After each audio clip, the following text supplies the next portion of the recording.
Hello everyone, welcome to LabHorrorTory. I'll be your host, Skylar Greencorn. So before we get started, I figured it makes a lot of sense to kick this episode off by describing what this show even is and also tell a little bit about myself. I have been a digital art instructor for the better part of 10 years now and have also been designing for even longer than that. The type of work that I tend to like to do varies from mainly creatures and characters, but I've also done a lot of environment work and level design. And I've basically been doing that for various parts of the industry over my career. So the goal for the show is simple. Basically what I'm aiming to do is cover my creative process involved with creature design, all building towards the utilization of modern technology, namely 3D printing, which I'm really excited about. This show is a product of Maelstrom Makers, which is a business venture that I've started with a colleague of mine over the last year, and we're building this with the hopes of creating a sort of collective of artists and creative minds coming together, unifying their skills to bring you the best quality content that we can. This is the beginning of an exciting adventure for us at Maelstrom, and we couldn't be more thrilled to have you along this journey with us. Without any further ado, please enjoy the first episode of LabHorrorTory.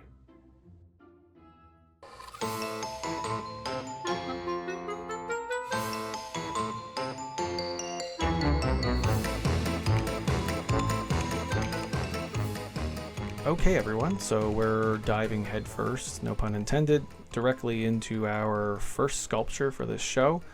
I tend to like to start with the primary forms. As you can see here, they're getting fleshed out rather quickly. So the main priority here with the primary forms is to actually work on the silhouette of the character. Obviously, that initial shape that everyone sees when they first see a character is probably one of the most important aspects of design. So I like to tackle that head on first. Then, once that fungal head shape has been fleshed out a bit more, I start to move into some of the more defining features or the secondary forms.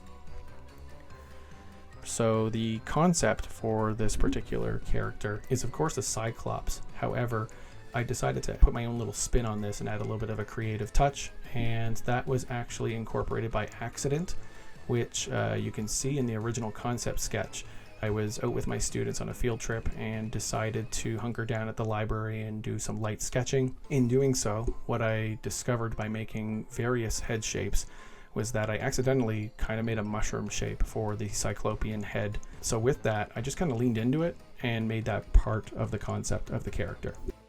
So a little more information about Cyclopses in case you didn't know in the fun facts section of our program here. The name Cyclops, or Cyclopes as it's originally pronounced, means circular eyes or round eyes. This creature began in Greek mythology and was then later derived into Roman mythology. Possible origins date back to a discovery by a 1914 paleontologist who proposed that fossilized skulls of elephants may have lent some truth to these creatures in Greek mythology. Initially, it was the larger nasal cavity of these skeletal structures that may have been mistaken for a singular eye. Okay, so we're starting to move into the detailing phase now, or the secondary forms. So it's here where we start to flesh out the general anatomy of the creature. Things like muscle tissue, fat folds, and all of that are accounted for. This is really to help lend a little more dimension to the overall character before we move into the real details.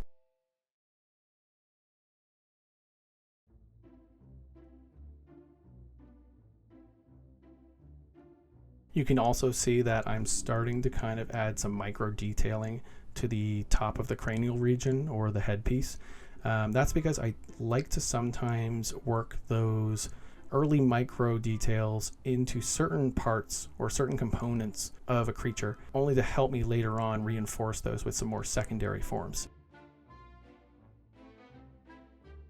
Okay, so your Cyclops fact number 2. In the Theogony, which is the ancient poem describing the genealogy and birth of the Greek gods, the Cyclops makes an appearance not once, but in 3 separate forms, the brothers Brontes, Steropes, and Argus, all of which were responsible for forging Zeus's signature weapon, the lightning bolts. These children of Gaia weren't only gifted blacksmiths, but were also master builders, honing their craft by building Cyclopean architecture with massive limestone boulders, among many other materials. Okay, so as we grow closer to the completion of the design, things like the micro details are starting to spread across the entire model now, as I've gotten a lot of the general anatomy fleshed out at this stage. Just a little background on the decision making with these particular design choices. The mushrooms that were chosen to be part of this creature are not just randomized. These are actual species of mushroom, the first being the headpiece, which is the Amanita muscaria. A little bit of background on that mushroom. Despite having many subspecies, this shroom is most commonly represented with the red and white spotted color scheme. As it turns out, these little guys are quite toxic, but have rarely caused a fatality in consumption by people. This is not a ringing endorsement to eat these mushrooms. However, when boiled thoroughly, the mushrooms lose most of their toxicity and are quite hallucinogenic. I'm not sure if that entices people more or not, but I am definitely not being responsible for this. Okay, moving into your final Cyclops fact of the day. In mythology, the entire race of Cyclops were viciously slayed by Apollo. The reasoning for this was purely based on vengeance, as they were responsible for creating Zeus's lightning bolts. These lightning bolts were used to kill Apollo's son, Aesculapius.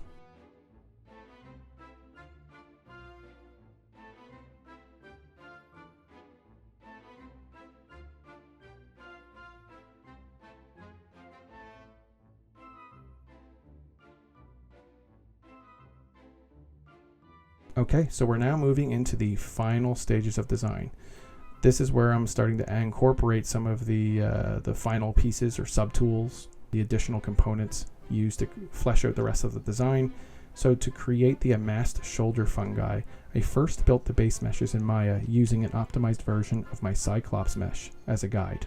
I then brought these mushroom bases back to ZBrush for further detailing, as you can see here. The fungi in question for these shoulder details are the chicken of the forest and turkey tail mushrooms. I know, ridiculous names, but both of these are quite beautiful and can be commonly found growing up tree trunks. So once my model has been fully sculpted, I then typically like to finalize the concept by doing a poly paint, lighting, and rendering pass. This then culminates into a Photoshop composite image for my portfolio. This process is something I've gone into further detail explaining in some upcoming bonus content for patrons of Maelstrom Makers on our soon-to-launch Patreon page. So stay tuned for updates on that. So now that I've fully completed the creature model, it's time to bring the beast to life using 3D printing technology. Let's head to the laboratory to see the results.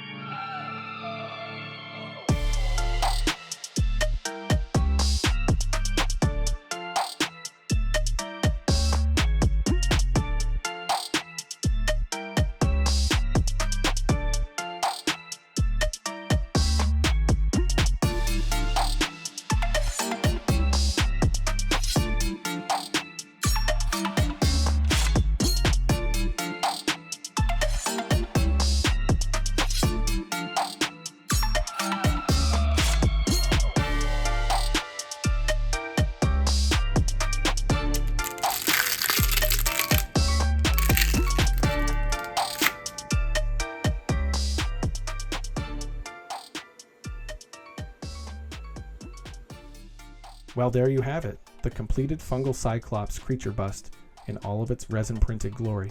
I will eventually be making all of these creature models generated from the lab available as digital STL files for anyone interested in printing one of your own.